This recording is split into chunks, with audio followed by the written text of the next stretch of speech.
The following is a presentation of the Healthcare Facilities Network. Hello, welcome to the Healthcare Facilities Network. I'm your host, Peter Martin, president of Gosselin Martin Associates, and as always, thank you for clicking on to the network. Today, we are presenting an episode on decarbonization. My guest is Andy Woommavovah. Andy is system director for Trinity Health. Trinity is located in Michigan. Andy has accountability from coast to coast for Trinity hospitals and facilities management, construction, and energy. Been trying to book Andy for a while onto the network, and I'm very pleased that we were finally able to find a time that worked. As I said, we have two episodes. The topic is decarbonization. Decarbonization, if you haven't heard of it, you will within the coming years. It's making its rounds outside of the world of healthcare facilities management because, quite honestly, decarbonization is a political issue, it's a social issue, and it's an issue of practicality and operationalizing it in healthcare facilities management. So it is a rather broad topic area. We can't get to all of that in one episode, but Andy brings a facility management perspective to the issue. Andy is presented with ASHE. He's presented at a number of regional engineering societies on the topic. It's very likely that you've been doing decarbonization efforts for many years in your facility. It just wasn't called decarbonization. And so we talk about all of that.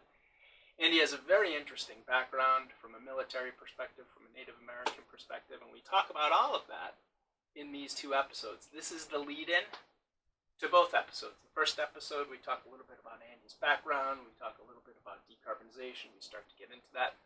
Second episode, we focus almost the entirety in decarbonization. Some of the challenges, the opportunities, how difficult is it to put in decarbonization in these financial times. So we get to all of that with Andy, and I think Andy's perspective, he knows the topic. We talk about funding for it, we talk about the finances for it, but Andy brings that facilities management perspective to the topic. So I hope you enjoy decarbonization. I'm sure we will do future shows on it because it is not going away. So if you have feedback, I would love to hear it. If you have a point of view you want to express, I would love to hear it. You can always reach out to me. So with that, I hope you enjoy our decarbonization. There's two episodes that'll be coming out. This will be the lead-in for both. So with that, let's go on to the show. Yeah, I do want to talk kind of about process and strategy because you've been there for about 18 months now, and you have your challenges within the organization and you have a big footprint and you're trying to do this. So I do want to ask you, how you go about getting your arms around that. But before asking that, Andy, that like in a perfect world, you would have the funds and your infrastructure wouldn't be aged and your air handlers and your boilers wouldn't be past, 35, 40, 50 years old, and you'd have funds to do it all. How do you though? Like, how do you balance the need to do it versus the organization and the funds to do it and just everything that entails getting up to becoming, a decarb, whatever it is, what I'm trying. Yeah, how do you balance that? You have to have some tactics in your approach, right? We know we can't go out and totally replace all of our building automation systems, right, to be able to do things real time. So we do it incrementally. What we're starting to do is we're developing the design and construction standards for the way we build new stuff, the way we build and when we replace old stuff. So that's energy performance requirements. Knowing that ahead of time, we can price that into our budgets. What happens typically now is a budget is developed from a project that was done a year ago, and then they take that, put some escalation on it. Here's your new square foot cost because we did it like that before. Well, what actually occurred in that previous project is it was over budget.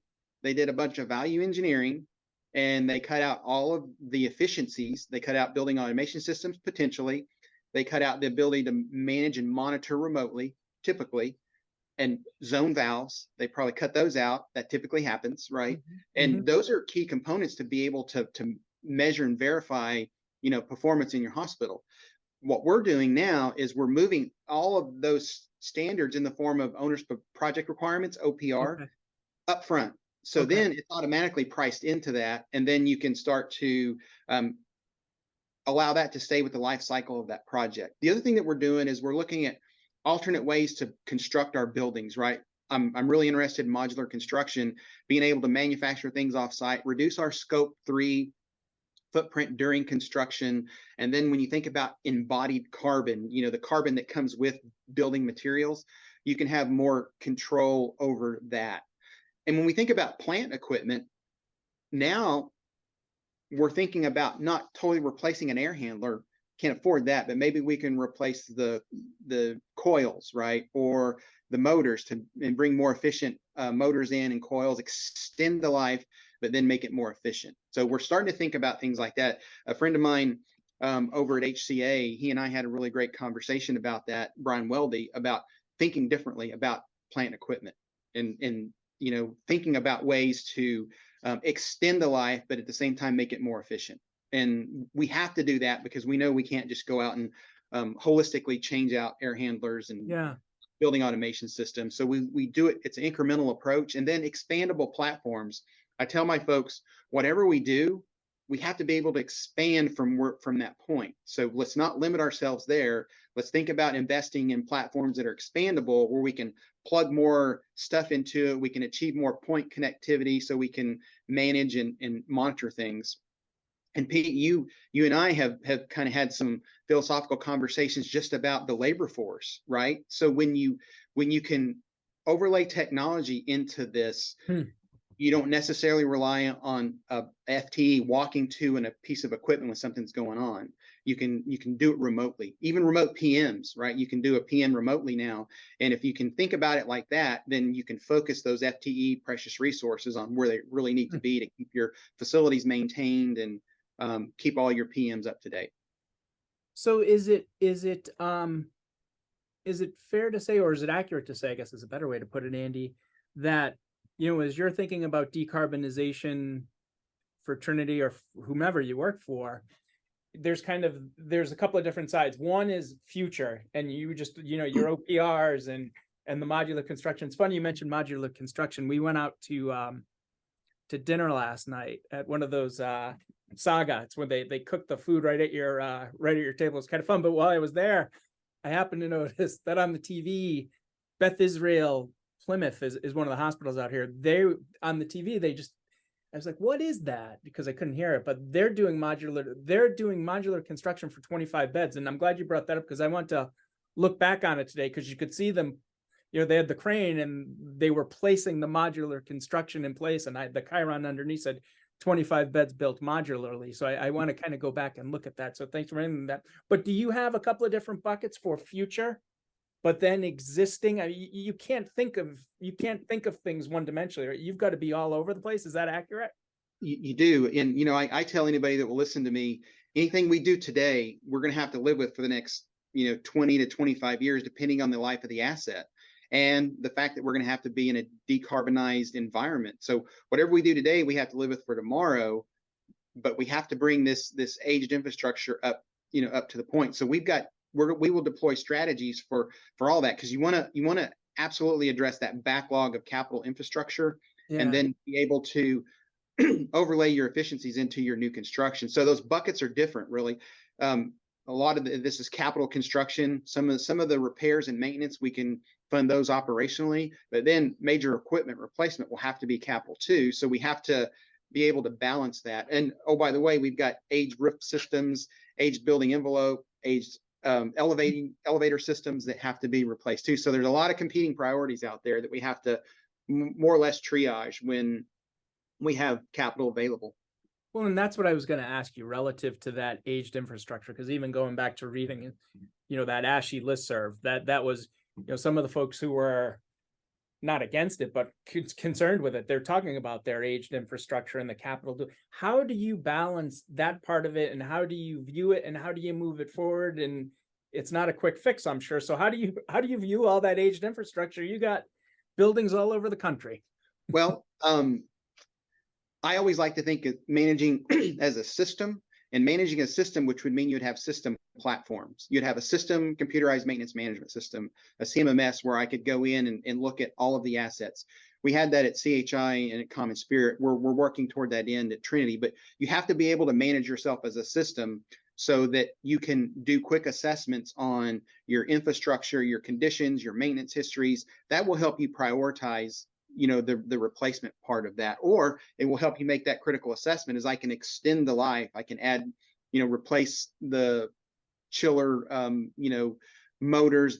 I can replace heating and cooling coils. I can do those kind of things to extend the life of the assets if we can make them more efficient. So is one of the first steps to that is like your system-wide CMMS system, is that kind of like that piece of infrastructure that ties everything together? And do you need to be able to have that global look across your system before you're trying to triage one location after another, or are you working all that together too? We're working with what we have right now. Okay. Healthcare in general is not performing well financially, so we have to work with what we've got, and that's spreadsheets, that's smart sheets, that's bringing data together, so we can have a look at it. Sometimes it's a fragmented look because we may be waiting on others to send us information. Yeah. So we're working our way toward, the goal is to be able to manage the system, but right now we're taking it as it comes.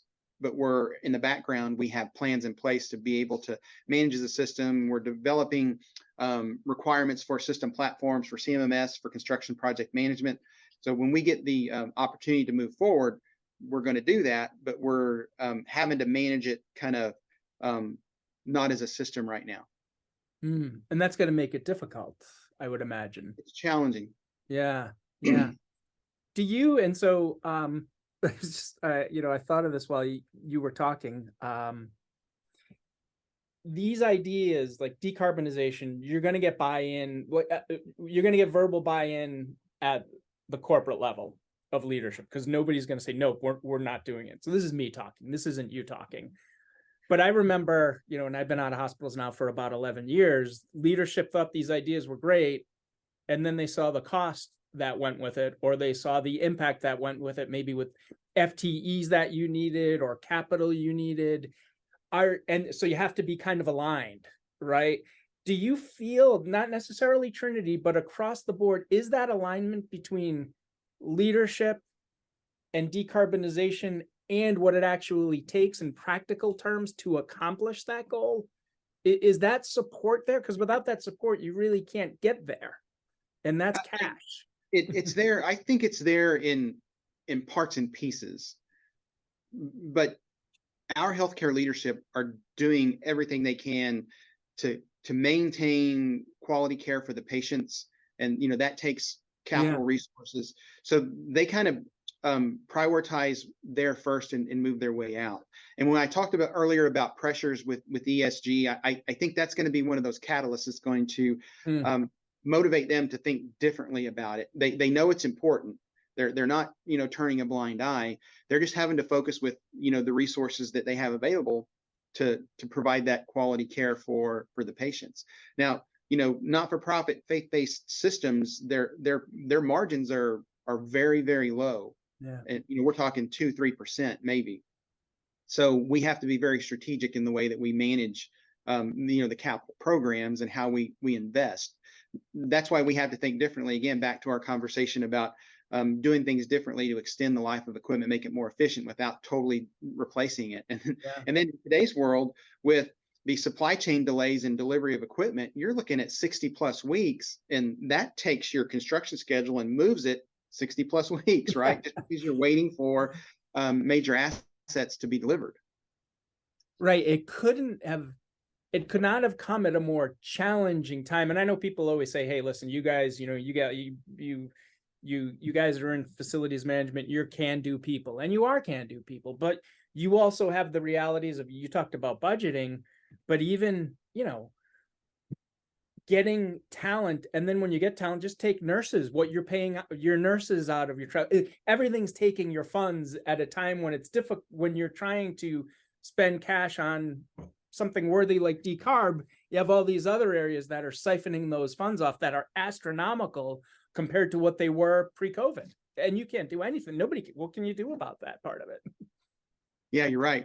It's definitely a challenge, and I think that's why when you have leaders in place up and down the line that can understand that and be able to react and understand, the strategy.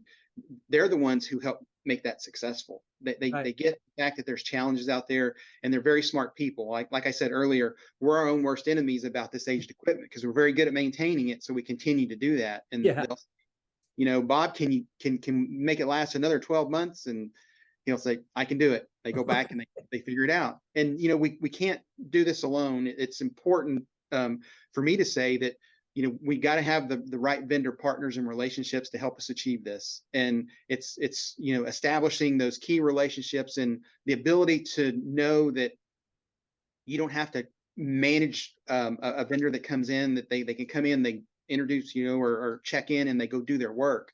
That's a vital part of our success is having those key and critical relationships. And that's equipment, that's service, and that's platforms like, software as a service. So it takes a lot for us to be successful in the field.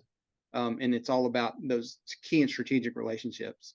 Yeah, I was going to, we're talking about funding and talking about money. And I know, part of your presentation was the Inflation Reduction Act, the IRA overview, which I do want to go to. But I wanted to ask you that, Andy, you just alluded to it.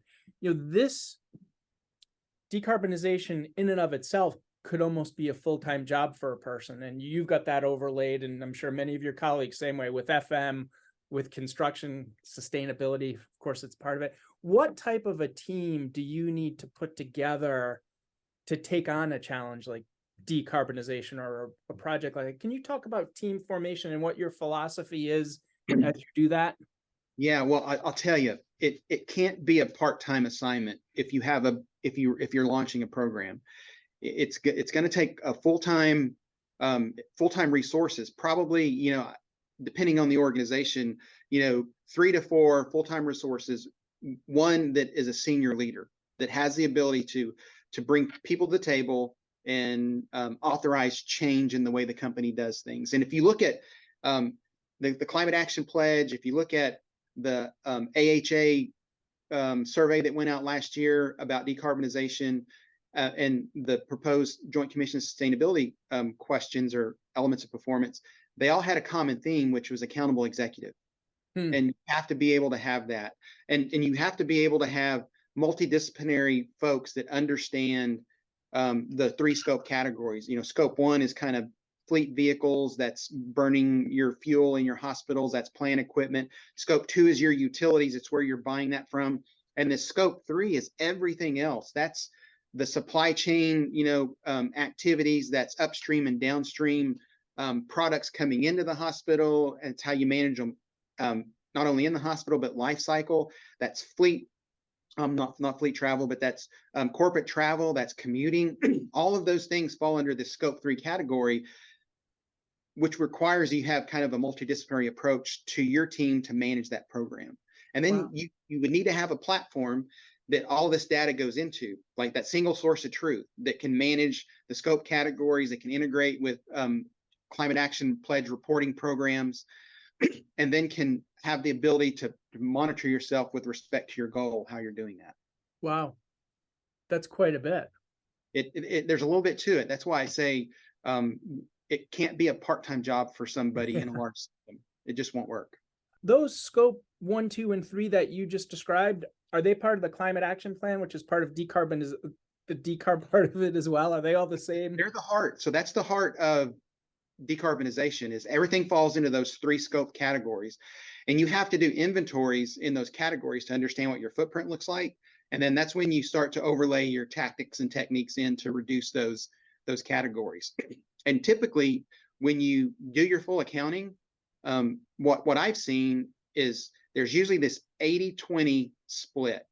80% of your total footprint, plus or minus, it could be less, it could be more, a little bit, is going to be in the Scope 3 category. Okay. Then you can take that 20% and you can almost half it up. Half of it will be in your Scope 1, half of it will be in your Scope 2. When we first started doing this at Common Spirit, I was really surprised. I thought, I was kind of naive about this at the time. I thought, the Scope 1 and 2 stuff is just going to overshadow that. But when we really started looking at everything, it was almost all Scope 3 and then Scope 1 and 2. So under everything else, does construction, renovate, everything, that's everything? Yeah, so it depends. There are some key definitions, whether you have financial ownership or operational ownership of the activity, then it would come over into your scope 1 or 2. If you don't, it would go into your scope 3. So if we think about construction, right, we hire a general contractor to come build it. So we don't necessarily own all of that. Things happen that we don't have direct control over. So parts and pieces of that construction would fall into that scope 3 category. And then we would rely on that general contractor to manage that scope, manage their scope 1 and 2, Wow. which is our scope 3, Right. right? During that process. That's where modularity comes in to help reduce that. When they do things offsite, they do it in a controlled environment. It takes something this big and shrinks it down. So, so it's funny, kind of as I was reading up, this is even broader or larger than I'm glad you brought up scope 1, 2, and 3, because that enlarges it even more than what I was initially thinking. I mean, I was kind of stuck in the facilities world of it, but you're talking, your subcontractors and your GCs who are driving their pickups to your construction site. It even goes to that level. Absolutely. When we call elevator companies in to come do service on our elevators, they have a scope 3 trail that we own that comes into us. And then we're going to in turn ask them, how are you managing your scope 1 and 2? Because it's our 3. And the industry has been reacting favorably to this. So, major mechanical companies are really focused. Elevator service companies are really focused. Equipment manufacturers that provide service and equipment to the hospitals are really focused, where they're developing their own sustainability groups, because we will start asking for, certificates, if you will. This is our footprint that we bring to you with this asset, with this piece of equipment. So because we're accountable for it, right? And we have to be able to account for when it comes in and when it leaves. So taking your ESG hat off and putting let's go back to maybe when you were a construction project manager, or even, when you're accountable for construction, I have to imagine subcontractors, contractors are rolling these costs up into general conditions that come at you. Is that? Yeah. And what are you seeing with that type of, is there a premium?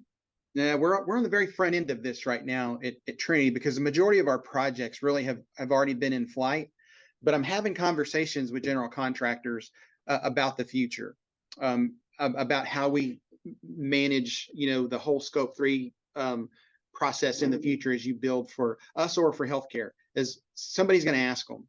And we're doing the same thing with our vendor contractors and service contractors. We're asking them the question, how are you doing it? Because we're fixing to potentially bake it into our contracts.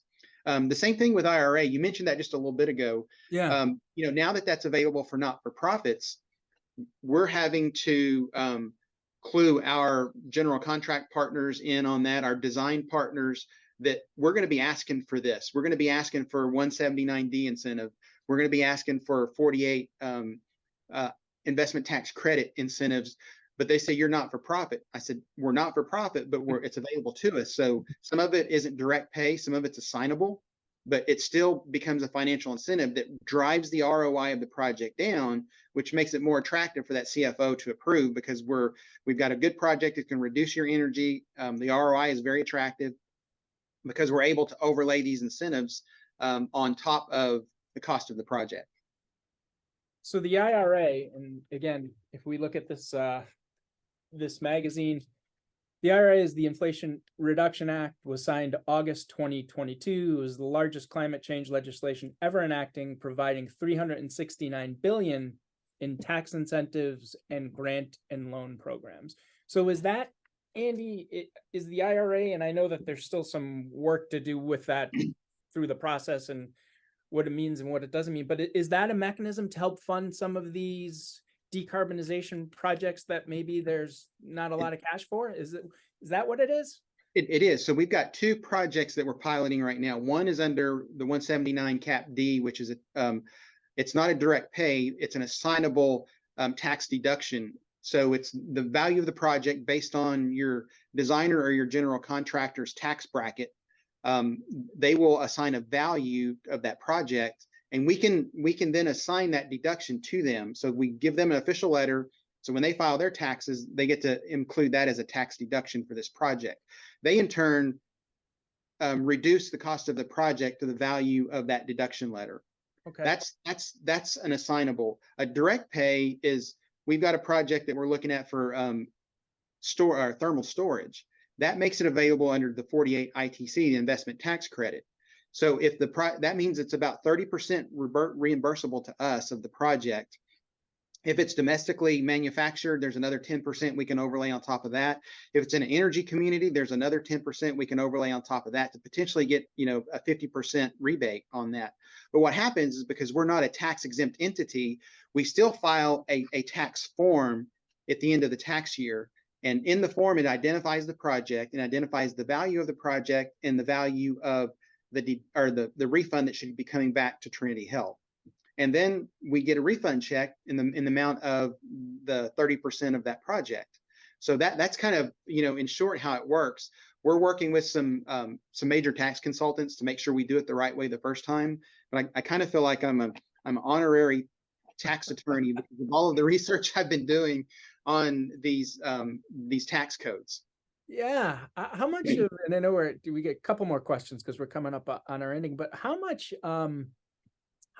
of your time is taken in decarbonization type efforts? Because I'm listening to you explain. I'm like, oh, you've learned a lot. Well, it's a balancing act, and I just kind of have to manage my time and my schedule to make sure that I'm doing this, because it's all valid work for the projects that we have moving forward. It's something that we have to become educated on, to be able to incentivize these projects so they become attractive for funding.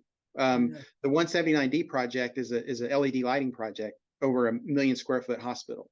So then it takes the ROI of that project and drives it down. Same with the 48. So it's kind of like necessary evils. I remember when I took company command, my battalion commander said, Andy, he said, there are these 3 glass balls that you have to keep in the air all the time: training, maintenance, and safety. And he said, you can't drop any of those, but I'm going to be throwing all kinds of other ones. They're not going to be necessarily the glass ones, but those are the 3 that you have to keep up. And so what I try to do is take that and make sure that I'm keeping the necessary glass balls in the air so that Trinity Health can continue to be successful in our programs. Yeah. So there's there's obviously a lot of resources, or there are resources available for folks. I mean, you talked about some of the things that ASHI's doing. You're out there with your presentation and the ASHI annual. Where else could people go to maybe learn a little bit more about decarbonization and its impact on what they do every day? Well, so I started at the Greenhouse Gas Protocol. Greenhouse Gas Protocol is really the initiative that started all of this in the US. They've got detailed guidance on how to develop scope 1 and 2 programs and scope 3 programs for healthcare. There's a lot of information that EPA has a lot of information on decarbonization, and then equivalencies for whenever you start to do your accounting for your your CO2e, which is carbon dioxide equivalent. There are a lot of resources through the federal government now with their climate action program. They've got resources available now that you can go look, and just kind of libraries to go through on white papers and presentations and fact sheets about how to get started, where to go, what programs need to look like. And then our industry partners, they're evolving with this. So companies are creating platforms that directly plug into their existing system performance monitoring, which will help provide you that real-time monitoring of your assets. So everybody's evolving, but they're evolving at different incremental speeds. Okay. Did you say 60-30? So 60% of your respondents aren't doing anything? Was that was the breakdown? Right. Yeah. If you're not doing anything now, and the snowball's coming at some point, what would you suggest if somebody's just really struggling to get started? Is there 1 or 2 small things? Could it be something like steam trap maintenance or a lighting retrofit? How do you get started if you're just kind of overwhelmed with, what do I do? Yeah, if you're a smaller hospital too, I got to imagine it might be a little more difficult. Yeah, I think it's all the necessary first step is figuring out where your data is going to come from. Okay. your utility information, your performance information on your equipment. That's the thing that's going to drive your program. Because you got to measure. Yeah. And when we think about these 2030 and 2050 goals, a 2030 goal, we're probably within 6.5 years of having to achieve a 50% goal. We didn't even talk about those, but I didn't want to, because it's just too much. It's so much. You have to be careful, but I think it'll be important to kind of take a breath, right? And pause and think about your program, think about what you have to do, balance the definitions of those scopes, and then just pick a place to start. And usually it's the data. Okay. Because you will know how much you spend with all of your scope 3 categories. You will know how much you're spending with all your scope 1 and your scope 2. And then from there, you can define that. But I always tell folks, look at what you're spending, look at where you're spending, and that's going to help you kind of provide that pathway. At Trinity, we have a utility pay system where we have a company that pays all of our utility bills for us. So they mine all of that data that's on the utility bill and they put it in a database. So that's been hugely helpful for us to have a quick start with what our scope 2 looks like, all that where we're buying our utilities from. But it's understanding and narrowing down your data sources is going to be the critical first place to start.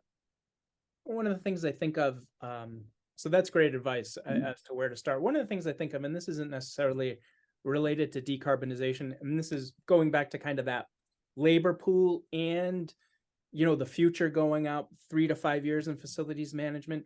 I just released a high reliability podcast called Stress and the Healthcare Facility Professional. And we've never done stress podcasts before. I never really thought to do stress podcasts, but I talk to people and seasoned folks are just telling me there's just so much now that they're feeling stress where they never did before. And so I look at this all well-intentioned, just kind of like another thing on that layer on you guys. And you're you're military guy, so you handle stress well, I'm sure, but everybody's got that breaking point. I worry just about increasing demands, and you're all big guys, big girls, big gals, you can handle it. But does there come a breaking point with how much you're accountable for? And do we just continue to lose folks? And if we do, what do we do? Because this is, like you said, these deadlines are coming. 2030 is not far at all. Yeah. We thought about that when we were developing these task forces for the ASHI Sustainability Committee. And I really believe that it kind of goes back to messaging, how you message this, because I said earlier in our conversation, we're already doing in facility maintenance, we're already doing a lot of these things. Yep. We're calling it something different right now. Yes. I think if we can message it the right way and you have the ability to reduce that stress, but just, with the sheer fact that healthcare is not performing well financially, you see a lot of news out in Becker's where, there's reduction in forces going on and doing more with less. That's probably one of my least favorite platitudes out there is, doing more with less, because we've been doing that for a long time. And just coming off the coattails of COVID, there was a huge amount of stress that was balled up there. And now we're going to take decarbonization, sustainability and toss it in while they're trying to kind of recover from that. But I think if you can message it the right way, even under ESG, healthcare systems are already doing a lot of things under those 3 categories. I think if you educate yourself on the definitions and say, well, this equals that, so we've already been doing this, I think it's going to make it a little bit easier. But messaging is key. And then just we've got a lot of really seasoned professionals that they may take that and take a new breath of fresh air, like, oh, we can do this. I'm good at that. And then if you have senior leaders that realize that and they can put them in the places where they can excel and empower them, I think you will be successful. Interesting. So what's the next step with Trinity in this decarbonization effort? What's up next for you? Yeah, we're still planning. We're in the background. We're putting some plans together on how we would deploy a program. In the background, we're assessing where all of our data resides, for our locations, so we could kind of have a quick start on, putting the footprint out there, doing the accounting.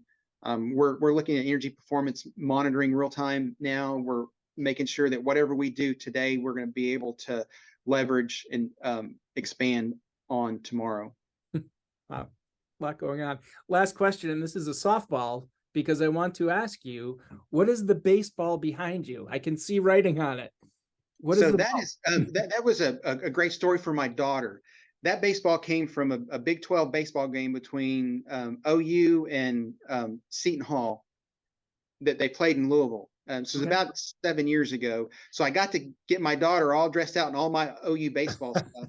And we went to the game. And, when they hit foul balls, the kids are all running against the fence, Yeah. get foul balls and get to keep them. Well, Trevi was out there, but all the little boys were faster than her. The OU left fielder saw that. And a foul ball was hit inside the fence of the park.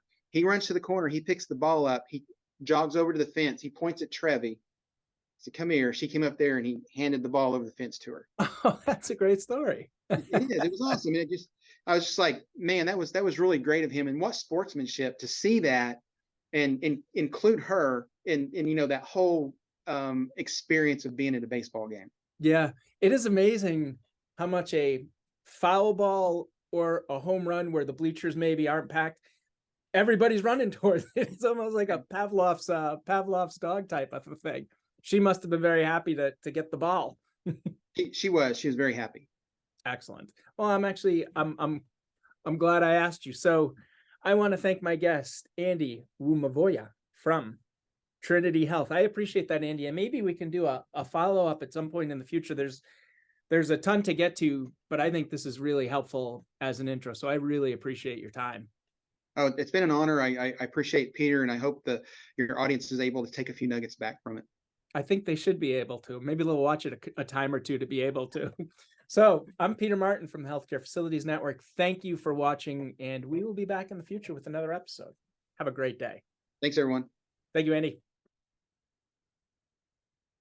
Thank you for watching this episode of the Healthcare Facilities Network. Please give this episode a like, as it really does make a difference in helping to promote the discipline of healthcare facilities management.